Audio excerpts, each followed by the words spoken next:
Hello குட்டி சுட்டீஸ்களா, இன்னைக்கு நம்ம பார்க்க போற கதையோட பேர் என்ன தெரியுமா? அலாவுதீனும் அற்புத விளக்கும். முன்னொரு காலத்துல அலாவுதீன் அப்படிங்கிற பையன் அவங்க அம்மாவோட அரேபியா பாலைவனத்துல வாழ்ந்துட்டு வந்தான். அவங்க அப்பாவுக்கு உடம்பு சரியாம இறந்து போயிட்டாரு.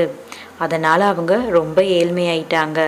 அலாவுதீன் சரியான சோம்பேறி. சாப்பிட்றது, தூங்குறது, ஊர் சுத்துறது, இதுதான் அவன் வேலையா இருந்தது. அவங்க அம்மா தன்னோட வாழ்வாதாரத்துக்காக அக்க பக்கத்துலலாம் வீட்டு வேலை செஞ்சு பொழைச்சிட்டு இருந்தாங்க. அலாவுதீன் அம்மாவுக்கு டெய்லியும் அலாவுதீன் பற்றி தான் கவலை. அவங்க கடவுள்கிட்ட வேண்டிட்டு இருந்தாங்க அலாவுதீனுக்கு நல்ல புத்தி கொடுக்கணும்ன்ட்டு. அலாவுதீன் சோம்பேறி தான், ஆனால் ரொம்ப நல்லவன், ரொம்ப இரக்க மனசு உடையவன். ஒரு நாள் ஒரு மந்திரவாதி ஒரு வேஷம் போட்டுட்டு அலாவுதீன் வீட்டுக்கு வந்தான். அவன் நான் தான் அலாவுதீன் அப்பாவோட அண்ணனும், இப்போதான் உங்களை பற்றியான விவரம் தெரிஞ்சதுன்னு தன்னை அறிமுகப்படுத்திக்கிட்டு சில தங்க நாணயங்களை கொடுத்தான். நான் இப்போ பணக்காரனை ஆயிட்டேன், என் தம்பி குடும்பத்துக்கும் நான் உதவணும்னு நினைக்கிறேன், அலாவுதீனை என் வியாபாரத்துக்கு உதவியா வச்சுக்கிறேன்னு சொன்னதும் அலாவுதீன் அம்மாவும் நம்பிட்டாங்க. அலாவுதீன் அம்மா அலாவுதீனை கூப்பிட்டு நல்லபடியா போயிட்டு வா, சொல்றதெல்லாம் நல்லபடியா கேளுன்னு சொல்லி அந்த மாயாவியோட அனுப்பி விட்டுட்டா. அலாவுதீனும் அவங்க மாமாவும் ஒட்டகத்துக்கு மேலே ஏறி பாலைவனத்துல ரொம்ப தூரம் கடந்து போயிட்டாங்க. நிறைய மலைகள் எல்லாம் தாண்டி போயிட்டு இருந்தாங்க. மாமா, இங்க யாருமே இல்லையே, நம்ம இங்க என்ன பண்ணிட்டு இருக்கோம்? அங்க ஒரு பெரிய கல் இருந்தது. அது பக்கத்துல போனோன்னு அந்த மந்திரவாதி ஏதோ சொன்னான். அந்த கல்லு தானா நகர ஆரம்பிச்சது. உள்ள பார்த்தா ஒரு குகைக்குள்ள படிக்கட்டெல்லாம் போயிருந்தது. அந்த மாயாவி அலாவுதீன்ட்ட, இந்த மோதிரத்தை நீ வச்சுக்கோ, இதை வச்சுட்டு இதுக்குள்ள போயிருந்தீன்னா ஒரு அழகான ஒரு பழமையான ஒரு விளக்கு இருக்கும், அதுக்கப்புறம் அங்க நிறைய தங்கமும் நகையும் இருக்கும், ஆனா நீ அந்த பழைய விளக்கை மட்டும் எடுத்துட்டு வரணும் அப்படின்னு சொன்னான். உடனே அலாவுதீன், மாமா நீங்க ஏன் என் கூட வரக்கூடாது அப்படின்னா, உடனே அந்த மாயாவி, இது ரொம்ப நல்லவங்க மட்டும்தான் போற இடம், நீ மட்டும்தான் போக முடியும் அப்படின்னு சொன்னா. அங்க போன அலாவுதீனுக்கு அதிர்ச்சியா இருந்தது. நிறைய தங்கங்கள் இருந்தது.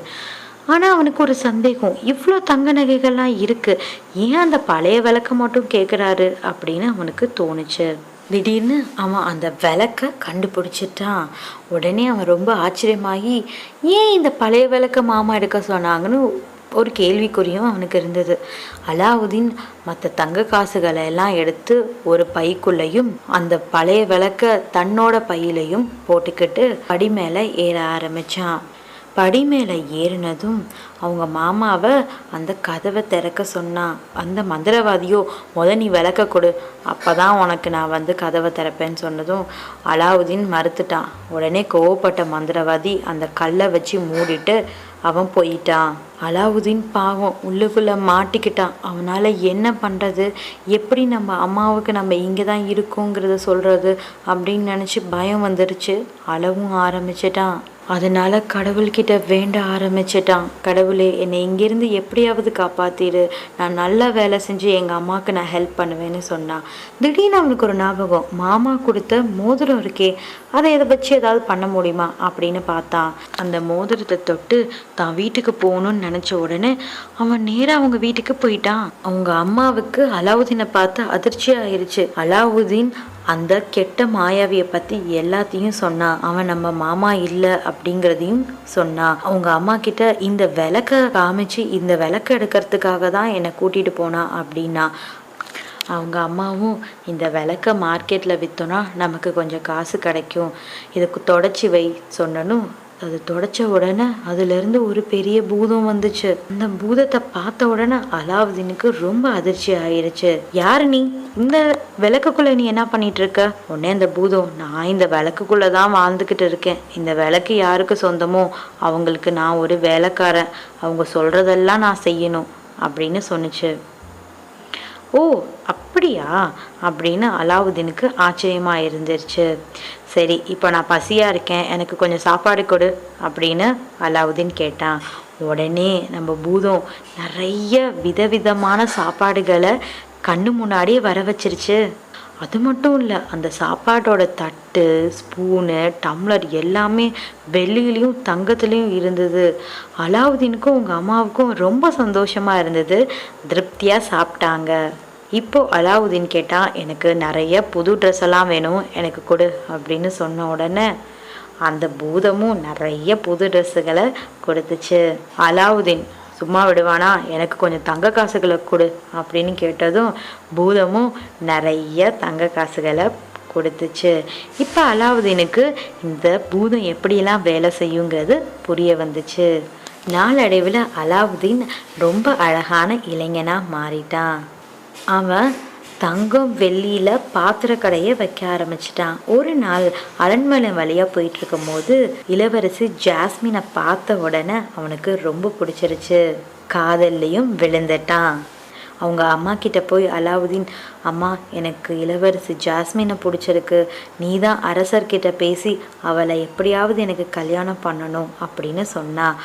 அலாவுதீன் அவங்க அம்மா கிட்ட போகும்போது தங்கத்தையும் வைரங்களையும் எடுத்துட்டு போக சொன்னான். அலாவுதீன் சொன்ன மாதிரியே ராஜாவை பார்க்கும்போது தங்க நகைகளையும் வைரங்களையும் அம்மா எடுத்துட்டு போய் அலாவுதீன் ஆசையை சொன்னான்.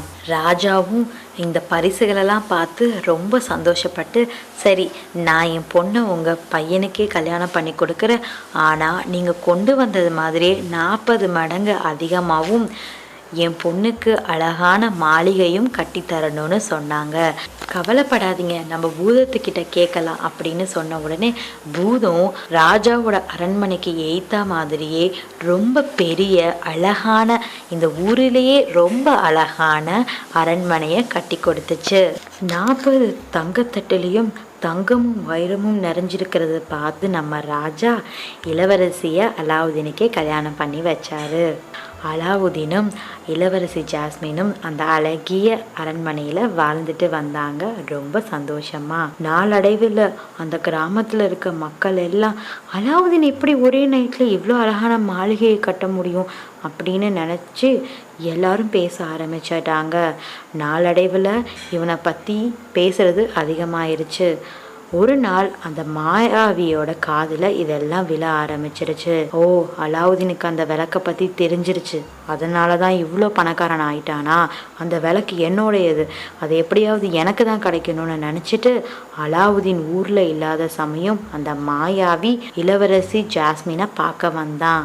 இளவரசி ஜாஸ்மின் கிட்ட பழைய விளக்கு ஏதாவது வீட்டில் இருந்தால் கொடுங்க, அதுக்கு பதிலாக நான் புதிய விளக்கு ஒன்று தரேன் அப்படின்னு சொன்னதும் இளவரசியும் சரி பழைய விளக்கு தானே அப்படின்னு நினச்சிட்டு அந்த அற்புத விளக்கு மாயாவி கையில் கொடுத்துட்டாங்க. உடனே அந்த மாயாவியும் அதுக்கு பதிலாக புதிய விளக்கு கொடுத்துட்டாங்க. அந்த விளக்கை தேய்ச்ச உடனே பூதம் தோன்றிருச்சு. பூதத்தை பார்த்துட்டு அந்த மாயாவி, இந்த அழகிய அரண்மனையோட இவளையும் 7 கடல் 7 மலையை தாண்டி ஒரு இடத்துல வச்சிடணும் அப்படின்னு உத்தரவிட்டான். உங்கள் கட்டளைப்படியே ஆகட்டும் அப்படின்னு பூதமும் சொல்லிடுச்சு. அந்த அரண்மனையும் மறைஞ்சிருச்சு. ராஜாவுக்கு ரொம்ப அதிர்ச்சி ஆயிடுச்சு. ஐயோ, பொண்ணை நினச்சி ரொம்பவும் கவலைப்பட்டாரு. அலாவுதீனை கூப்பிட்டு என் பொண்ணை நீ தான் கண்டுபிடிக்கணும் அப்படின்னு சொன்னார். உடனே அலாவுதீனுக்கு ஞாபகம் வந்துச்சு, ஆஹா நம்மக்கிட்ட அந்த மந்திர மோதிரம் இருக்கே அப்படின்னு சொன்னதும், மந்திர மோதிரமே என்னை மனைவி கிட்ட கூட்டிகிட்டு போ அப்படின்னு சொன்ன அடுத்த நொடியே மனைவி கிட்ட அந்த மந்திர மோதிரம் கூட்டிகிட்டு போயிருச்சு. அங்கே போய் இளவரசி ஜாஸ்மினை தேடுனான்.